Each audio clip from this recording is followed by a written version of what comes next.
right, hello guys. Welcome to our Virtual Innovation Day poster. This is for the integration of a software-defined radio into Sensorium. My name is Zachary Holloway. We also have Jacob Scantlin, Joseph Ryan Miller, and Kusai Abuad, all working on this project. So, summary: the Sensorium project is an ongoing venture between Raytheon and EE and CSE departments at UTA.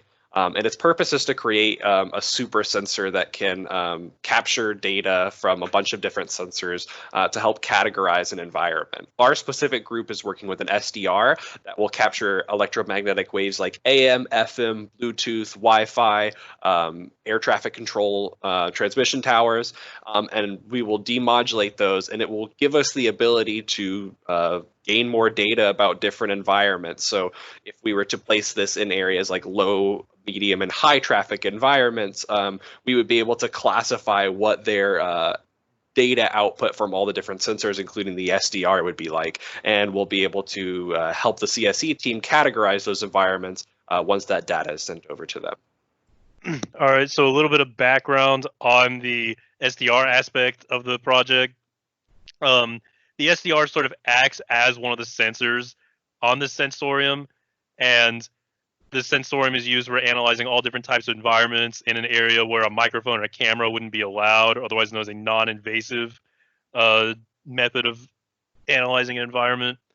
And applications could be wildlife, military surveillance, or maybe an industrial/factory setting.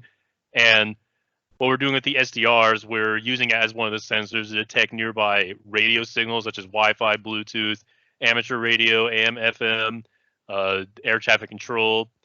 And then we're going to send all that data to Amazon Web Services, and then that's going to be processed by the HoloLens headset, and then the CSE teams will decide how that's all going to be displayed. Also, it's kind of based off what customer we have. This is Kusai speaking. When we started this project, we had to choose an SDR that can meet certain requirements. The most important requirement is for it to be able to analyze varying frequencies from the ranges of 440 megahertz, 900 megahertz, 2.4 and 5 gigahertz, and 109 to 137 megahertz. And all these frequencies and their representation are shown in the table required frequencies. So in this project, we choose the HackRF1 because the frequency range that it can catch is from 1 megahertz to 6 gigahertz, and the price on it was reasonable comparing to the other SDRs. All right, Joseph here. So our system runs on a BeagleBone Black, running just ordinary Debian OS. We have been mostly using GNU Radio as signal processing software, and we use that to write Python scripts to demodulate each of these signals. We're currently capable of receiving and transmitting AM and FM modulated frequencies. That includes the aeronautical, navigation, and AM radio, FM radio, of course. Currently in the works is development for Wi-Fi and Bluetooth, and those use the PSK and FSK demodulation techniques. This is intended to acquire metadata for each of these different types of frequencies, and more simply, just to know whether there's a frequency that's transmitting in the area where the Sensorium is going to be located. On our experimental results over here, you can see this is just a frequency plot that shows you can see those frequency spikes for each of those. This is FM right here, for each of those FM frequencies on the spectrum there. All right, and finally for the conclusion, so as you can see by the fact that we have this graphic here, the modulation for AM and FM signals, it was really simple to figure out a demodulation protocol. Both the AM and FM, we can capture them, demodulate them, save them to a WAV file, and send it out as an array of data so that it could be processed in AWS just like all the data from all of the other sensors.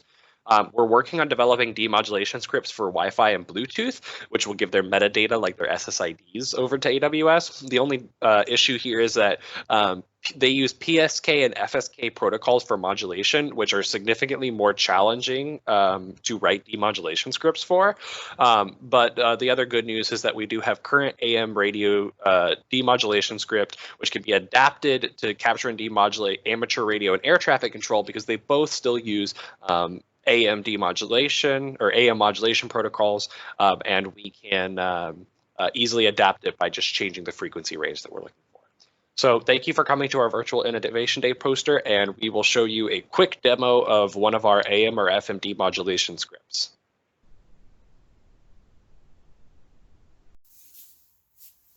All right, this is going to be the demonstration of the implementation of an SDR into the larger Sensorium project.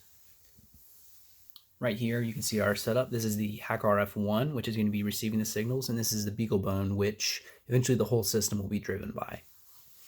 The current setup is running off of Linux right now, and this is an example flowchart from the sources received, signals received by the HackRF1 in this module with some filtering, some resampling, until finally it's going to be played as some audio on this computer. Ordinarily in the BeagleBone, it would be saved to a file.